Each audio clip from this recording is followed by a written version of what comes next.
Хорошее радио вместе. Суток вы слушаете радио «Вместе». В эфире программа «Таро. Ключ к тайнам мира». И с вами я, автор и ведущая Наталья Дижур, таролог-консультант, создатель трансформационных игр с Таро, руководитель Международного центра эзотерических игровых технологий New Aeon, соорганизатор Международной ассамблеи «Культура Таро» в Израиле.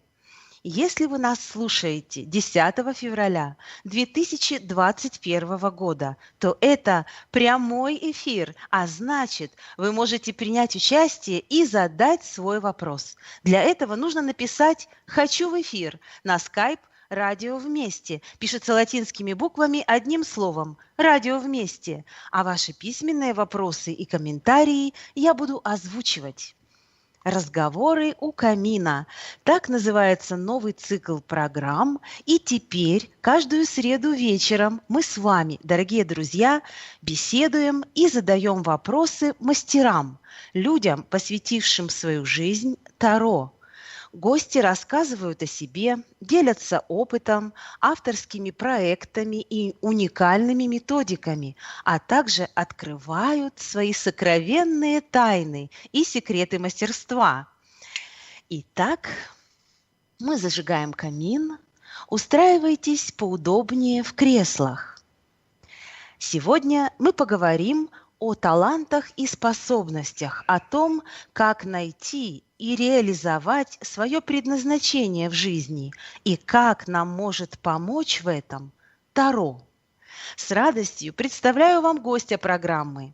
Вадим Кисин, Ереван, Армения, грандмастер Таро, трансформационный консультант, президент Серебряного клуба, основатель эзотерических чтений Аргентум, более 20 основных рабочих колод в арсенале Вадима, всех 3 базовых школ, автор многих десятков раскладов во всех мантических областях.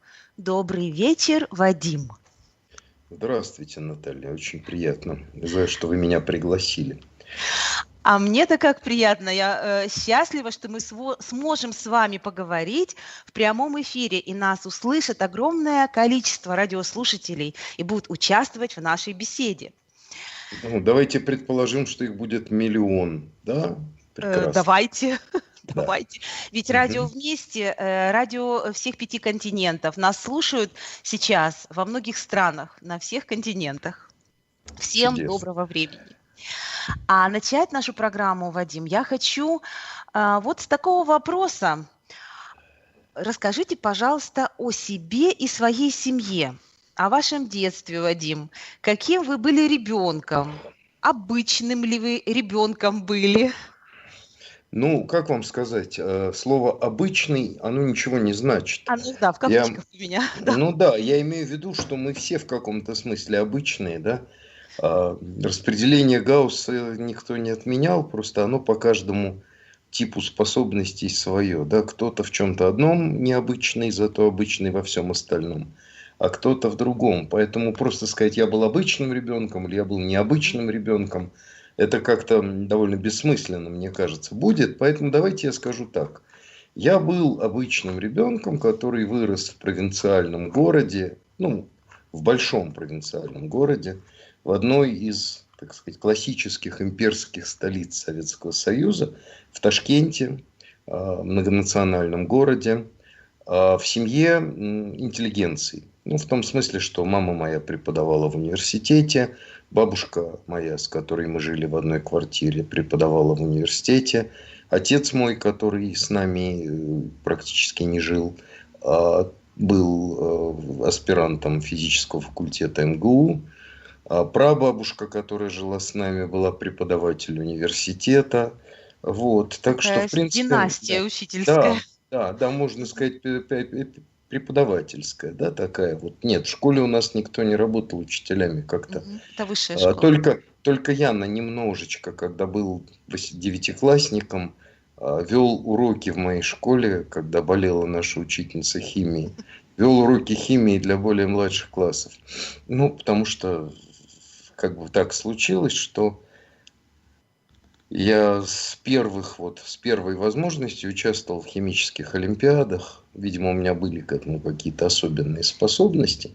И участвовал во всесоюзных олимпиадах, и даже под конец попал на отбор к международной олимпиаде, и поэтому в Московский университет меня зачислили без экзаменов.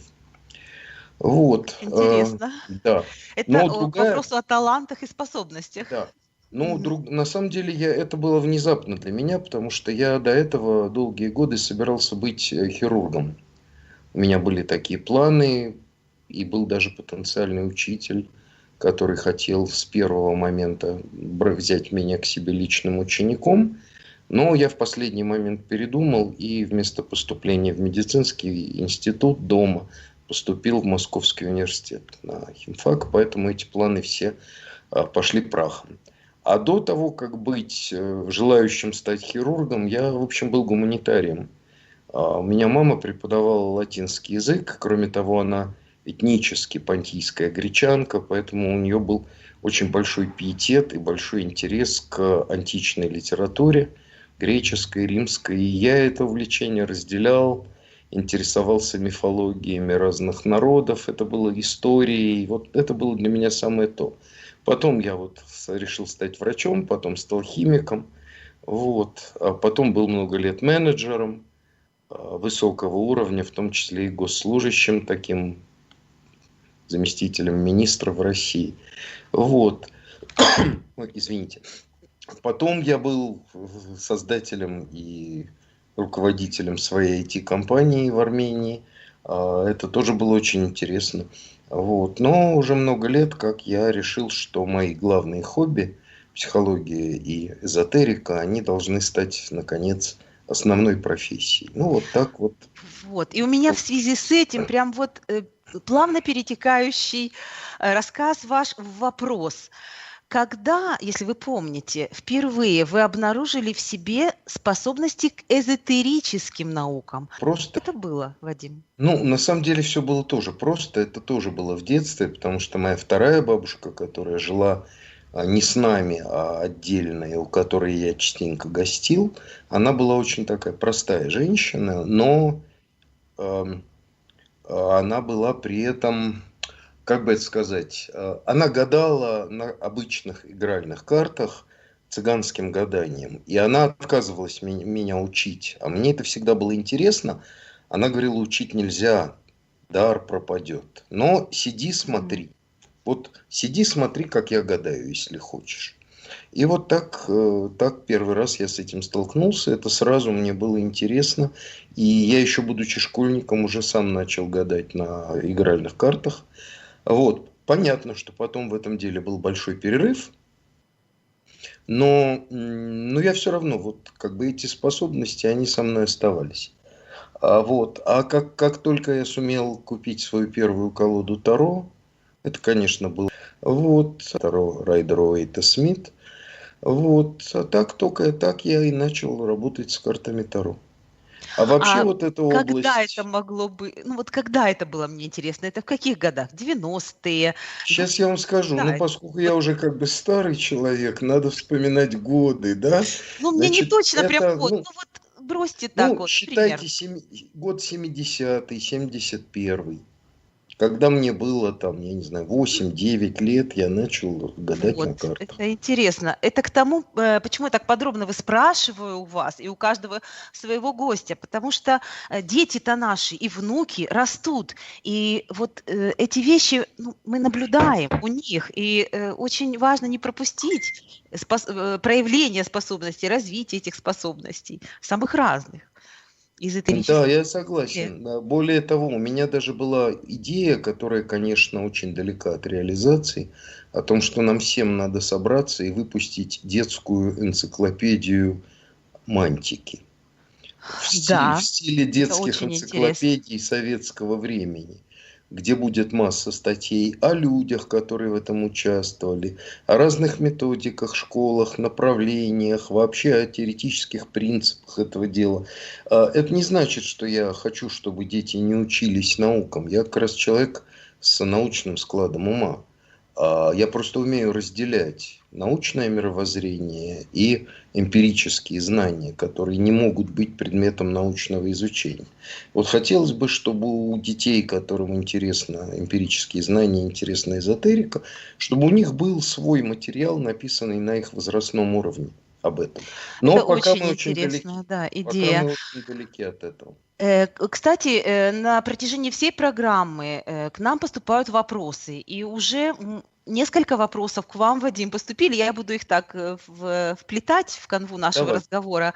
Вот такой вопрос от радиослушателя.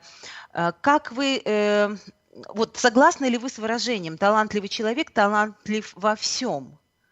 Как вы к этому Вы относитесь? знаете, я полагаю, что надо уточнить это выражение. Человек, который хочет быть талантливым человеком, сможет быть талантливым во всем. Дело не в Мгм. том, что мы все по-своему талантливы. У каждого есть вот дары и таланты. Но об этом мы собирались с вами поговорить Да, и уже во нам второй сразу половине. дают, и в первой половине уже можем говорить, поскольку радиослушатели уже задают такие вопросы. Мы прям вот и Вот. будем на них Так, отвечать. поэтому, если вы готовы работать для реализации своих талантов, то вы можете их реализовать. Нет, конечно, если вы, например, талантливый в области, я не знаю, а, алхимии, да, условно говоря, ну или какой-нибудь химии, какого-нибудь аптекарского дела, неважно. Это не значит, что вы талантливый пловец или бегун, да, и рассчитывать на то, что вы станете чемпионом мира по бегу, если вы талантливы, скажем, в математике, тоже не приходится. И наоборот, если вы талантливый бегун, вы можете не быть великим математиком. Тем не менее, реализоваться в любой области человек может. И неплохо получится, если будет стараться. А вот такой вопрос, как отличить способности от талантов? Это очень четкое должно быть определение. Мое, да, при этом, как вы понимаете, это область эмпирических знаний, поэтому единой истины для всех не бывает. Мое определение состоит в том, что дар к чему-либо – это способность делать какое-то дело, какую-то работу значительно лучше большинства других людей.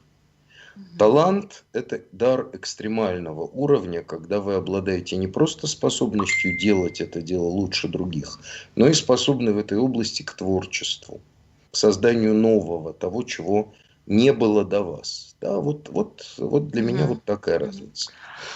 Благодарю вас. Вот хотелось бы у вас спросить, Вадим, по поводу вас самого. Как вы чувствуете, вы реализовывали свои таланты благодаря или вопреки? Чему? А вот, не знаю, обстоятельствам, ам, мнению других людей. Ну вот тут вот очень важные, вот вы назвали две вещи. Мгм. Обстоятельства – это, например, возможность чему-то учиться или невозможность. Вот когда меня заинтересовала химия, мне понадобились реактивы. Моя бабушка мне в этом очень поспособствовала. Она познакомила меня со всеми там своими друзьями на физфаке, химфаке и биофаке. И они поделились со мной реактивами, да, какими-то простыми, чтобы я мог сам эксперименты какие-то проводить. Вот. А если бы у меня не было такой бабушки, возможно, мне бы не удалось это делать, понимаете? То есть, Мгм. может быть и Благодаря, значит, в этом благодаря. вопросе, А да. может быть и вопреки, да, потому что иногда, когда окружение на нас давит, а нам это не нравится, мы благодаря этому давлению Мгм. сильно повышаем свою волю, да, так сказать, ярость прибавляем и преодолеваем препятствия. Ах, вы думаете, что у меня не получится? Вот. Ну, я вам покажу, да? Ну, вот примерно Ну так. вот это Бывает было со по-разному. мной. Мне сказал мой гуру, у которого я училась очень-очень давно, он говорит, сказал мне тогда: «Наташа, да ее куры загребут». Понимаете?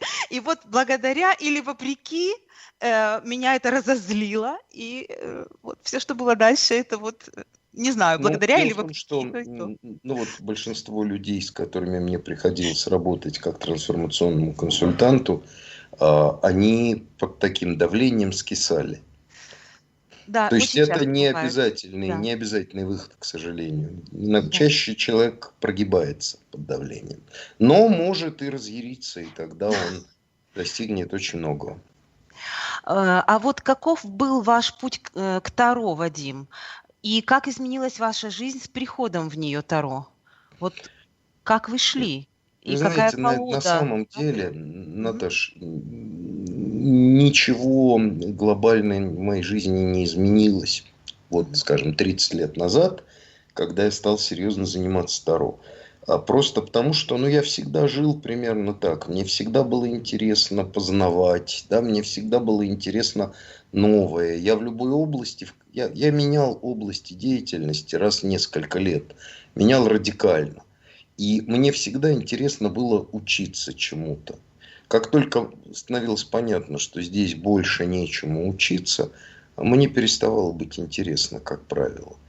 Вот. Ну, возможно, потому что просто надоедало, да, одно и то же. Но ведь в Вот. Таро вы уже очень долго, значит, Нет, это до сих как пор интересно. профессиональная деятельность основная, это, наверное, лет 8. До этого я занимался другим, я был руководителем IT-компании. Вот. А до этого руководителем другого типа компании, а до этого государственным служащим, а до этого И в это время Таро организатором. Да. никак не проявлялось? То А есть это вы было или вы хобби. пользовались для себя, Хобби. этими знаниями? Хобби. И Мгм. Таро, и психология были хобби. Такими интересными хобби, которым я уделял много времени, но вне основного потока. Да, вот. А что было вот той точкой? Вы говорите, что сначала это шло параллельно, хобби и другая деятельность основная. А вот что послужило триггером, да, спусковым таким механизмом, что вы перешли, вот эта стрелка, да, ну, как на железнодорожных путях, перевелась вот именно на этот путь, и все. И вы Вы стали на знаете, эти я рельсы. думал об этом, Наталья, я об этом думал, но я так и не нашел ответа. Такого явного триггера не было, просто, знаете, как накопилось. Время Капля пришло. камень точит, да. И вот в какой-то момент я вдруг понял, что я теперь не хочу ничем другим заниматься в качестве основного занятия, и я готов на то, что я там потеряю в доходах, там еще в чем-то, но зато буду заниматься тем, что мне сейчас хочется. Вот, а в связи с этим хотелось бы вам задать вопрос о вашей миссии, Вадим. Как вы для себя ее описываете, если уже есть определение? И каким арканом Таро вы можете определить свое предназначение? Ну, знаете, вот если вы так вопрос ставите, то вы меня подвигаете прямо к тому, чтобы порекомендовать вам на эту тему говорить с Исет Котельниковой, автором концепции лучей миссий. А мы уже говорили в эфире, у нас Да, была программа, а мы я вот не с в вами курсе. хотим поговорить об этом, Вадим. Нет, потому что есть разные к этому подходы. Если в терминах луча и подлуча миссии, да, описывать мою миссию, да, то это совершенно известные мне карты. Это луч миссии Солнце, подлуч мир. А вы Да? объясните нам это ну, вот, терминами, Ну, ну, скажем так, такими поскольку луч общепринятыми. миссии описывает целевую функцию, а подлуч стиль, то целевая функция может... Солнце – это карта счастья, карта наслаждения. Кроме того, довольно мужские энергии. Да? Мгм. Вот. То есть моя миссия – осчастливливание людей. М. А мир – это стиль, в котором это надо делать. То есть квадратно-гнездовым методом, да, в максимальных масштабах. Да, но это полностью открытое пространство, это глобальная вообще задача. Да, да, да, да, да, вот это Вот, так, примерно. слушайте, Но так вот это, если сейчас озвучить, да, осчастливить людей во всем мире. Так звучит ваша миссия, да, Вадим? Супер. да, но опять у меня нет волшебной палочки такого масштаба, чтобы осчастливить людей в соответствии с их хотелками, да, чтобы каждому дать тот лимузин, о котором он мечтает, да. Я могу осчастливливать людей другим способом, я могу научить их быть счастливыми. Ну и, естественно, я не могу это сделать опосредованно. Я могу делать это только непосредственно. Кто ко мне придет, с тем я это и делаю. Но я готов, чтобы ко мне приходили все, кто хочет. То есть я в этом смысле открыт. То есть мой мир, он такой. В него надо войти снаружи, и тогда ты в нем оказываешься. Благодарю вас. Каждый человек рождается с уникальным набором способностей и талантов. Все они нам нужны для чего-то. Как найти и открыть это что-то в своей жизни? И как Таро может нам помочь в поиске реализации жизненного предназначения, Вадим? Вот такой Ну, составной вопрос. значит, Таро– это семиотическая система, то есть набор символов, причем набор символов сложных. Такая глифовая система, каждый глиф, в которой имеет неограниченное количество смыслов, сгруппированных вокруг основной идеи или нескольких основных идей этого глифа. Да? То есть, по сути дела, это язык, это языковая система. Вот. Как она может помочь? Очень просто. Она может что-то описать, смоделировать. Таро– это как бы инструмент, семиотическая система для моделирования реальности в прошлом, настоящем и будущем. Смоделируйте с помощью Таро ваше будущее, выберите свой путь и двигайтесь куда вам надо. Вот, собственно, как это работает. Но это для тех, кто изучает Таро, кто работает с Таро. А Ну, и для тех, кто не они изучает, приходят к придите, к да, к тем, мастерам. кто изучают, да, и спросите, кем бы я мог быть, какими талантами я наделен, и что бы я мог еще развить. Но, понимаете как, если говорить серьезно, то мы приходим к понятию судьбы. Да, потому что судьба– это тот путь, который человек себе выбирает и строит. В том числе и под давлением окружающих обстоятельств и благодаря своему собственному желанию и сопротивлению этому давлению. Да? Простите, я опять не выключил микрофон. Вот. Да, так вот, вы знаете свои какие-то возможности и, опираясь на них, выстраиваете свою судьбу. Если вы знаете свои возможности плохо, то вы выстраиваете свою судьбу неоптимальным образом. Более того, по моим практическим наблюдениям, почти никто из людей, за исключением самых продвинутых личностей, не выстраивает свою судьбу с опорой на свои самые большие таланты. Дело в том, что дары и таланты даются нам не в готовом виде. Мы рождаемся, имея некую миссию, то есть подсказку, в какой области мы могли бы достичь максимального развития, а также набор даров и талантов в виде семян, которые посеяны, и теперь надо за ними ухаживать, чтобы они проросли, зацвели и плодоносили. И семена эти, некоторые грядки пусты. Не дам нам этих семян. Некоторые грядки, там цветочки растут. Поливай, ухаживай, вырастет цветок. А на некоторых грядках посажены семена деревьев, которые, если за ними долго ухаживать, в конце концов принесут огромные плоды. Да, серьезные. Такие, знаете, как хлебного дерева, такие, что в руках еле удержишь. Но вы же понимаете, что цветочки-то прорастут за один сезон, а дереву-то надо 20 лет расти. Поэтому даже многие люди, обнаружив, что у них есть семя такого могучего дерева, не хотят тратить свою энергию на то, чтобы его выращивать. И выращивают цветочки. Да? И опираются на эти маленькие дары, которые у них есть. Часто на первый, который они обнаружили. А на самом деле оптимальный путь формирования судьбы– это опора на все свои основные таланты. Но сначала же их нужно открыть, да, их Да, нужно увидеть в себе. Вот тут как раз загвоздка. А вдруг это не приведет, а вдруг дерево не вырастет, оно засохнет, а я буду 20 лет за ним ухаживать. И вместо того, поэтому-то чтобы каждый люди так и сезон не сеять делают. и собирать эти цветы, там, нектар из них. Да, Так люди и делают, и поэтому получается, что человек, который мог бы стать значительной личностью, оказывается просто довольно благополучным среднячком, да, если можно так сказать. Никакого осуждения в том, что я сказал, нет. Да. Это вполне по-человечески. Мгм. Бывает так. Я для этого специально сгенерировал такой расклад, который я называю «Моя звезда», который очень хорошо описывает человека как такой огород с грядочками специфическими, в которых мы можем увидеть, есть ли в каждой из грядок семя, какое это семя, дар ли это или это талант. И таким образом увидеть человека, так сказать, в его, тайном разрезе, да? Что в него посеяно и что бы он мог вырастить. Даже если вы не трогаете семя, и оно не растет, оно не гниет. Вы можете в 80 лет начать ухаживать за каким-то семенем, и оно прорастет. Слушателя. Вот, кстати, вопрос от радиослушателя.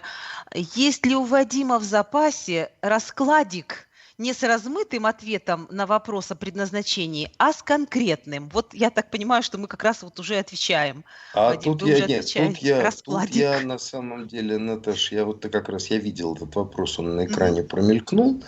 Я должен вам сказать, что человек, который хочет, чтобы ему дали Мгм. конкретные данные, например, Да. а кто тот мужчина, за которого я выйду замуж, спрашивает женщина. Да, Я говорю, сделай вам 3 шага вперед, плюнь через левое плечо, и будет не-не-не, я тебе. говорю, я вам паспортные данные, там, прописку, что вам надо, я не Мгм. понял. Да, на самом деле Таро не работает вот в мелких деталях. Таро, как правило, показывает крупные, крупноформатные вещи.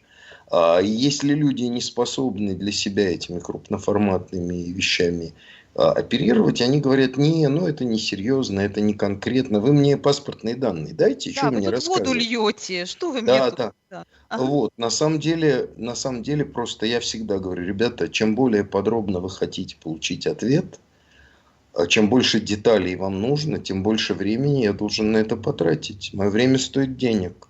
Если бы я вам выкатил счет за то, что вы просите, вы бы ужаснулись. У вас столько денег нет, сколько вы хотели бы узнать на халяву, да?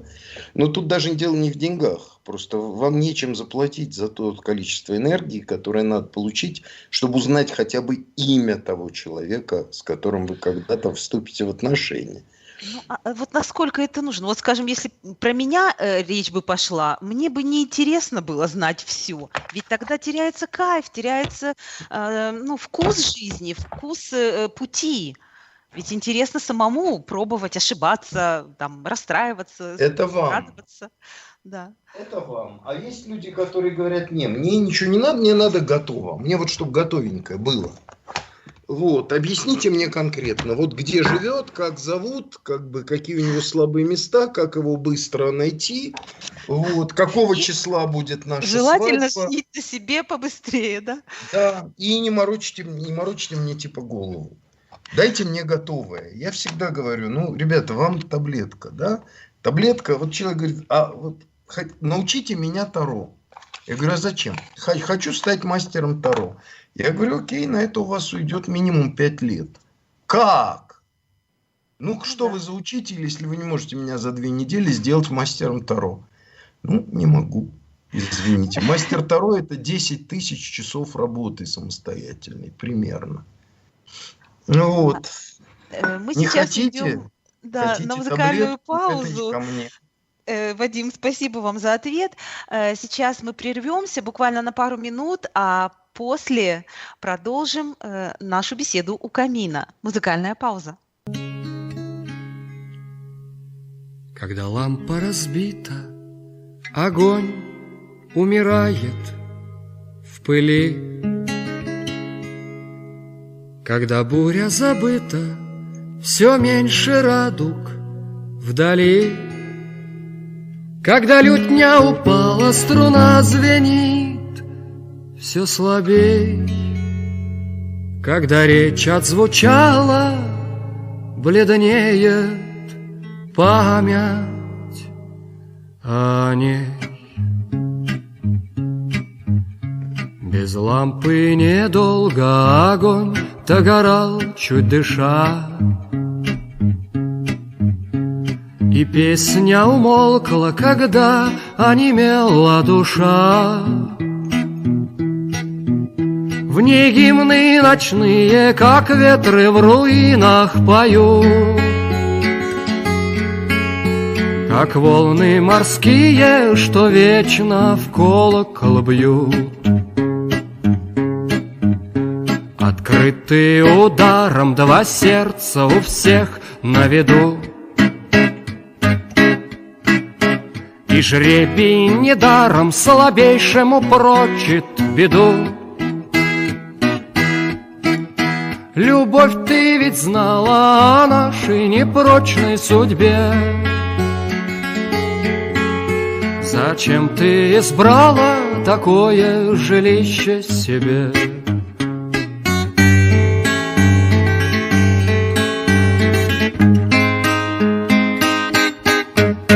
Но сердце устанет, как ворон в большой ураган,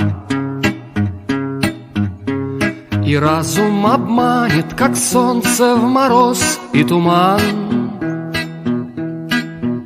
Стропила раскрытые орлины, обрушился кров, и нет нам защиты от зимних холодных ветров. Когда лампа разбита, огонь умирает в пыли. Когда буря забыта, все меньше радуг вдали. Когда лютня упала, струна звенит все слабей. Когда речь отзвучала, бледнеет память о ней.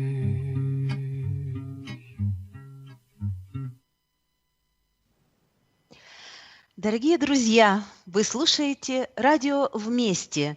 В эфире программа «Таро. Ключ к тайнам мира». И с вами я, автор и ведущая Наталья Дижур. Сегодня у камина мы с вами говорим о талантах и способностях, и о том, как найти и реализовать свое предназначение в жизни, и как нам Таро может помочь в этом.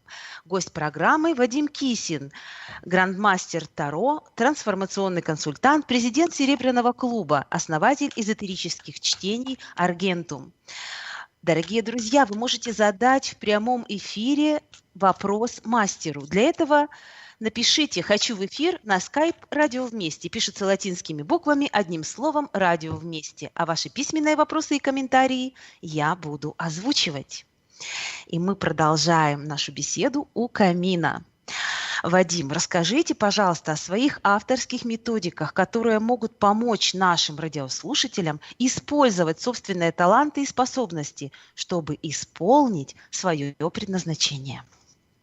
Ну, если говорить о методиках, то с моей точки зрения в работе таролога колода является инструментом. То есть вы выбираете себе колоду или несколько колод, набор инструментов, которые вам нравятся для вашей работы. Исполнителем работы же являетесь вы. Вот. Что касается методик, то это расклады или нераскладные методы чтения карт. Вот, соответственно, как вы меня, когда представляли, сказали, да, я автор десятков разных раскладов, в том числе вот есть расклад «Моя звезда», который позволяет увидеть все, ну, естественно, это грубая модель талантов человека, как вот грядок с семенами, да. В этом раскладе 16 карт. Это много для того, чтобы мы с вами сделали что-то подобное Вот. здесь. А где найти? Сразу расскажите. Может быть, уже часть наших радиослушателей могут найти прямо сейчас. Вы знаете, я не подготовил специальной демонстрации, но у меня есть этот расклад, он в моей группе Таро Ереван на Фейсбуке, он там лежит в одной из публикаций, его можно посмотреть. То есть можно найти вас Да. вот, в социальной сети и потом найти этот Да, расклад, я о котором там Вадим вы Кисин, говорите. как и есть. И есть группа Таро Ереван моя, есть группа Серебряного клуба, куда тоже можно присоединиться. И я туда этот расклад тоже могу выложить, это не проблема. Так что, пожалуйста. Ну, просто расклад этот делится, это звезда, это такая семилучевая звезда магов, нижний луч самый длинный. В каждом луче как минимум 2 карты, а в самом длинном луче духа, нижнем 4. И вот он делится на мирские таланты, это 6 лучей, и на луч духа, в котором 4 карты, который описывает сверхъестественные таланты. Это то, что наших потенциальных клиентов интересует, как правило, в наибольшей степени. Какая я ведьма, какой я колдун, да, вот какой я волшебник, что я могу сверхъестественного. А Вот. можете, Вадим, буквально секунду прочесть, вот что еще есть, какие есть позиции в этом раскладе? Вот просто Ну, пройтись я так. могу рассказать, да, Мгм. значит, Да, если можно. 6 лучей – это лучи воздуха, воды, земли, огня, металла и души, и луч духа, который, как я сказал, говорит о сверхъестественных способностях. Например, в луче воздуха первая позиция – это способности к логическому мышлению, рациональному анализу, трезвомыслию. Да? Дело в том, что не все из нас обладают этой способностью. Логика – это тоже особый своего рода дар. И для того, чтобы быть ученым или аналитиком, этот дар очень нужен.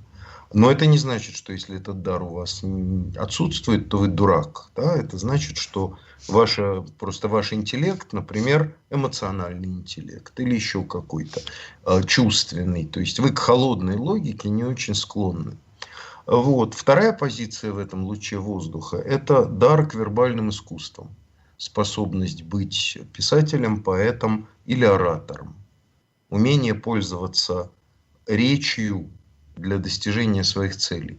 Мгм. А в луче воды первая позиция – это дар к невербальным искусствам, академическому, живописи, скульптуре, музыке.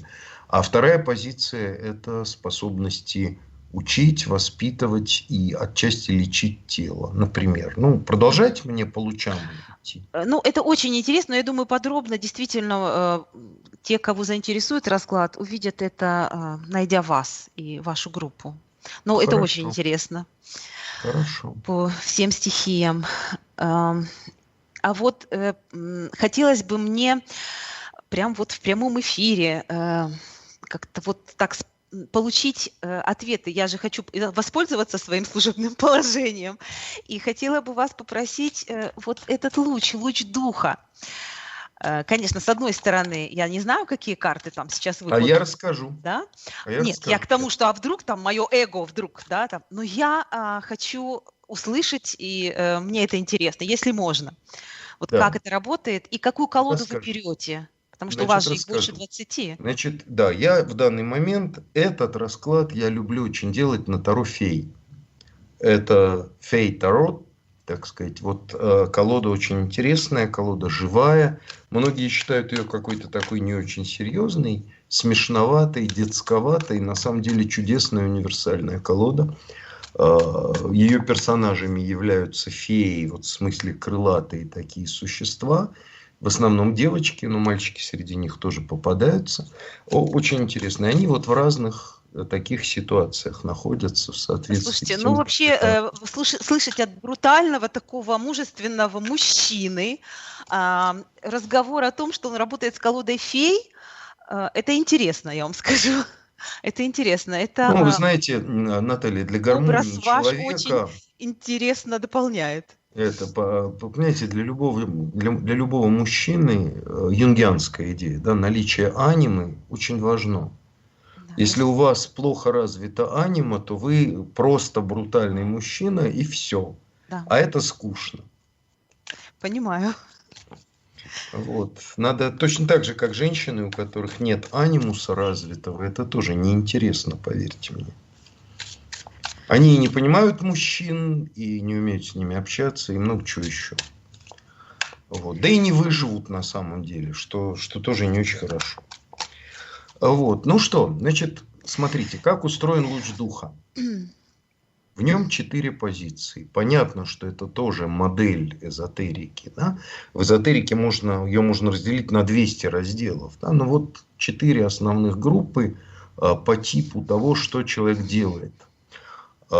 Первая позиция – это, значит, все, что я говорю, это мои собственные представления. Я не могу ссылаться ни на какие авторитеты, я этого не люблю делать. Но это же расклад ваш авторский. Это то, как вижу мир я. Да? Вот. Первая позиция – это способность взаимодействовать с астральными сущностями иных миров. И это дар работы с тем, что обычно называют духами. Астральные сущности иных миров – это астральные сущности, которые, родина которых не здесь, не в этом мире, которые здесь гости. Они пришли сюда либо по вызову, либо через стихийный портал, либо вовремя отсюда не ушли. Потому что, например, не зря же мы говорим про умершего человека, ушел в мир иной. Да? Потому что наша, так сказать, родина наших душ не этот мир. И мы после смерти уходим в другой мир. Вот, поэтому души умерших – это тоже астральные сущности иных миров. Вот, и, значит, соответственно, что собой представляет этот дар? Это либо дар спирита, либо медиума, либо шамана. То есть способность либо осознавать существование этих сущностей, видеть, слышать, чувствовать. Да? Вот вы сидите с 3 подружками в кафе, пьете кофе, вас 4, и им так кажется, а вы знаете, что вас 5. Просто остальные 5-го не видят. А вы видите, да? Ну вот спирит. Медиум – это тот, кто способен с этими сущностями общаться, обмениваться информацией, вступать во взаимодействие. А шаман – это тот, кто способен к контролируемой одержимости, то есть впустить эту сущность внутрь себя и благодаря этому отправиться в астральное путешествие в тот мир, откуда она родом. Ну и сейчас я достаю вам на первую позицию карту, которая скажет, что у вас с этим талантом. Это король кубков. Изображен мужчина, блондин с бородкой такой мужественной внешности, в дорогой одежде, который держит в руках чашу в форме земного шара, наполненную водой голубой. Вот такая карта. Красиво, очень красиво. Да. Карта, которая говорит о том, что у вас есть способности спирита, однозначно. Вы способны их видеть. И, может быть, даже ощущать телесно присутствие этих сущностей. Но шаманом вы, скорее всего, не являетесь. Я пробовала эту часть, у меня было в жизни такой кусок в жизни, когда я ушла от этого. Я попробовала, но ушла. Да, мне было интересно это. Вторая позиция. И пошла дальше. Вторая позиция – это вторая печать. То есть то, что нам дано от роду. Вот первая позиция – первая печать. Вторая позиция – вторая печать. Это дар работы с информационным пространством или континуумом. Некоторые его называют полем. Некоторые говорят, что это хроники Акаши. Хроники Акаши. Да? Много чего есть. На самом деле, что это такое – это большой вопрос. Но это совокупность всех данных о всей Вселенной за все время ее существования в прошлом и будущем со всеми возможными вариациями. То есть, вы понимаете, это такая бесконечность в бесконечной степени знаний. Да? Вот доступ туда – это дар, это вторая печать. И он тоже бывает дар мантика, то есть дар задать вопрос и с помощью мантического инструмента получить неспешно подробный ответ. Это бывает дар видящего. Когда ясно видящий, мы говорим, ясно слышащий, ясно чувствующий, когда вы можете задать вопрос и получить мгновенно простой ответ. Здесь кто-то был? Да. Понимаете? Вот. Это была женщина? Да. Вот. А таролог или другой мантик, он не спеша получит подробный ответ, включая там, как была ли эта женщина блондинкой, сколько ей было примерно лет, сколько у нее детей, если это вам зачем-то надо, да? Какие у нее были намерения. А вот видящий просто мгновенно получит ответ. Да, была женщина. Вот. И, наконец, третий тип этого дара – это пророк. Это самое ужасное, что только может с вами случиться. Это когда вы живете в потоке информации из этого сознания. Вы не можете ее выключить. Кран сорвало. И через вас течет поток информации, не имеющий к вам в основном никакого отношения.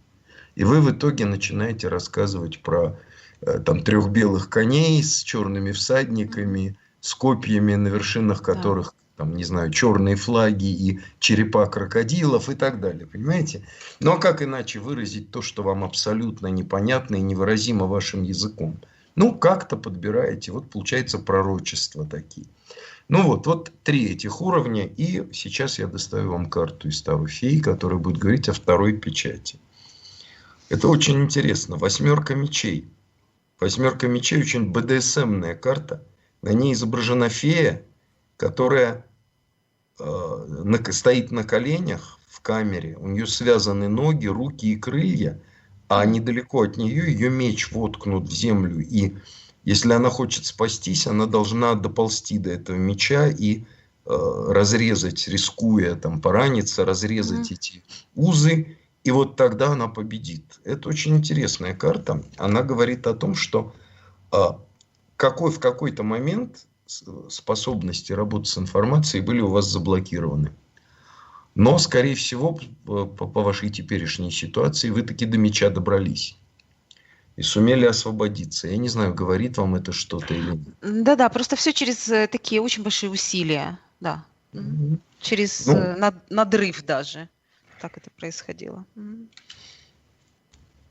Вот. И еще две позиции. Значит, одна из них это магия, собственно, а вторая жречество. Это то, что люди сегодня очень часто путают и между собой и объединяют все это понятием магии. На самом деле все гораздо сложнее. Магия – это, вот пример магии, это цитата из Ветхого Завета, из книги «Бытия». Да? «И сказал Господь, да будет свет, и стал свет. И сказал Господь, да будет свет». Волевое усилие, выраженное в определенном смысловом наполнении. Да? Да будет свет. И в этот момент высвобождается некая неизвестная науке магическая энергия, которая заложена, которая хранится внутри мага. Да? И мир меняется. Вот маг работает энергией через себя. Он ее может пополнять из Вселенной. Да? У него есть резервуар, есть выходной канал, входной канал. Но в любом случае его работа – это усилием воли концентрировать эту неизвестную науке энергию для изменения мира. Он сам работает. Что касается жреца, то он тоже изменяет мир, но по-другому. Жрец вступает в взаимодействие с могущественной сущностью, но астральной нашего мира – это боги, демоны, ангелы, черти, ну кто угодно. Разные наши земляки, так сказать, условно говоря. Астральные сущности, родина которых этот мир. Боги и демоны, да, условно говоря, и дьяволы. Вот, есть светлые, есть темные. Он вступает с ней во взаимодействие жреческое. То есть он начинает ей поклоняться, приносить ей жертвы, восхвалять ее, устанавливает особые отношения, становится признанным жрецом, и через какое-то время он может начинать просить о чем-то. И в случае, если ему эту просьбу выполнят, просто так, отлично. Если нет, то могут назвать цену, за которую они ее выполнят. И тогда жрец или его клиент принесет соответствующую жертву, и тогда могущественная сущность выполнит его просьбу. Да? Чем больше вы хотите, тем дороже это будет стоить, это понятно. Вот. И у жрецов тоже есть разные уровни. Есть жрецы, которые могут общаться только с невысокого уровня сущностями. Есть верховные жрецы, которые могут общаться с высшими. Знаете, как говорят, ваши слова прям Богу в уши. Да? Это вот признак верховного жреца. Вот. Так вот, что касается магии. Четверка кубков. Четверка кубков – это очень интересная карта. Огромный кубок, украшенный кольцами, наполненный каким-то вином. А над ним повешены качели, в которых в расслабленной позе сидит фея и дремлет, качаясь в этих качелях над бокалом вина. Карта, которая говорит о том, что это не совсем то, что вам нравится. Это скучно очень. Вот. И, наконец, жречество.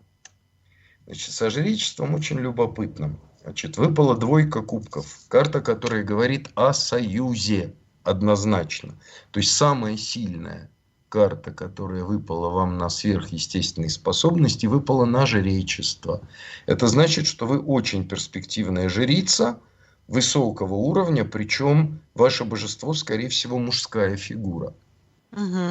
Да, так и есть. Да. И это значит, что у вас буквально любовные отношения с вашим покровителем. Ну Скажем вот так, все, да. да, вот все, что я могу сказать так сказать, грубо и Слушайте, просто по очень поводу ваших интересный способностей. расклад. Очень интересный расклад. Я думаю, что радиослушатели получили, ну, я получила это самое большое удовольствие, но я надеюсь, что и те, кто нас слушает, также получили для себя ну, вот ту информацию, которая им была необходима. Вот 4 карты вы сейчас для меня озвучили. Огромное вам спасибо, Вадим. 4 из 16, Да, Наташа. да. И вот сейчас как раз у нас осталось не так много времени. Я обязательно хочу задать вам вопрос, чему вы обучаете своих студентов и как стать вашим учеником, Вадим? Вы знаете, Наталья, тут очень все просто. Я всегда отбивался всеми силами от того, чтобы учить основам. Таро для начинающих. Да, я этого обычно не делаю, просто потому что мне это неинтересно. Потому что это значит озвучивать своим ученикам то, что они могут прочитать в книжке, которую можно купить в соседнем магазине. Да. Я этого ужасно не люблю, поэтому я свои занятия обычно называю аспирантскими спецкурсами. Я учу много чему. Вот в декабре прошел учебный курс по колоде 78 дверей на базе работы с раскладами. То есть учебно-практический курс. Мы знакомились с колодой, работая с ней, исполняя расклады разные. Вот. Это был курс на 12 часов. И сейчас, завтра, первое занятие курса по моим авторским раскладам. Я его называю «Вечерняя школа раскладоведения». Вот. И это будет как минимум 8-10 занятий онлайн.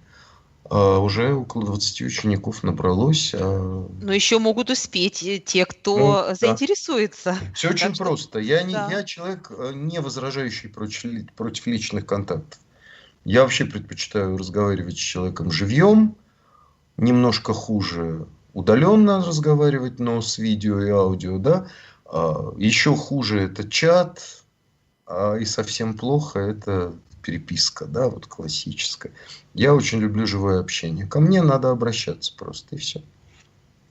Так что как стать вашим учеником? Ответ прост.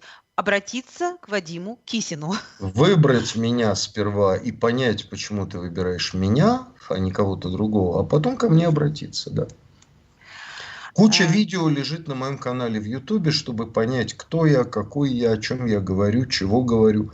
Вот беседа об эзотерике рассказывает о том, что вообще такое эзотерика, как она взаимодействует с наукой, как с религией, как с психологией, как с социумом. Да? Или, например, не курс, а вебинар, который называется «Таро как объект, как предмет творчества и инноваций», который рассказывает по-своему историю Таро, да, о том, как в Таро появлялись новшества.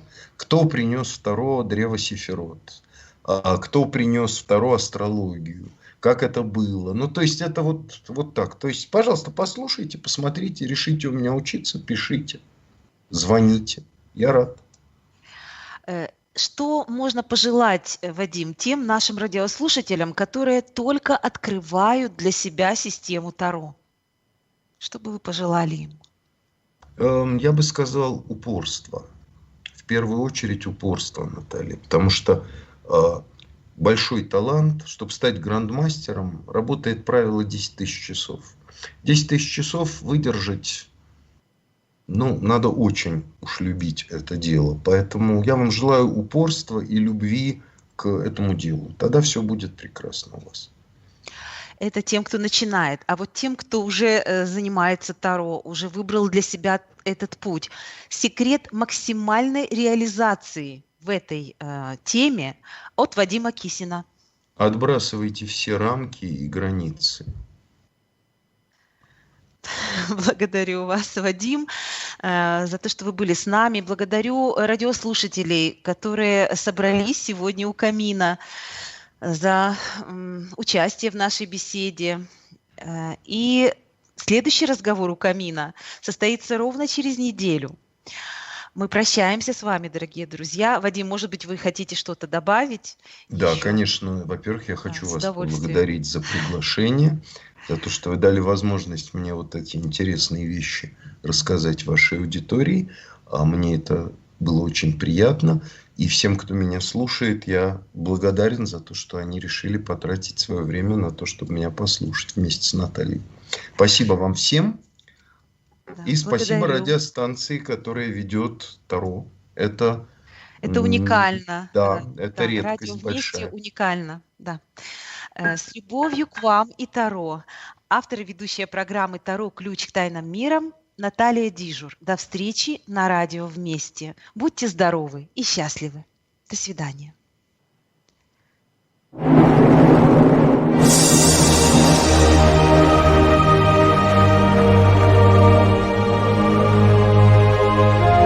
Тебе еще не надоело строчить тексты и искать друзей в холодном мире аватаров? Жить по чужим правилам. Создай собственный мир, в котором ты будешь тем, кем хочешь ты. Ты можешь стать звездой эфира, автором собственной программы, музыкальным редактором, диджеем, ведущим. И уже не важно, кто ты и где ты. Теперь тебя услышат все. Интерактивное радио «Вместе». Мир без границ. Подробности на сайте радиовместе.ком.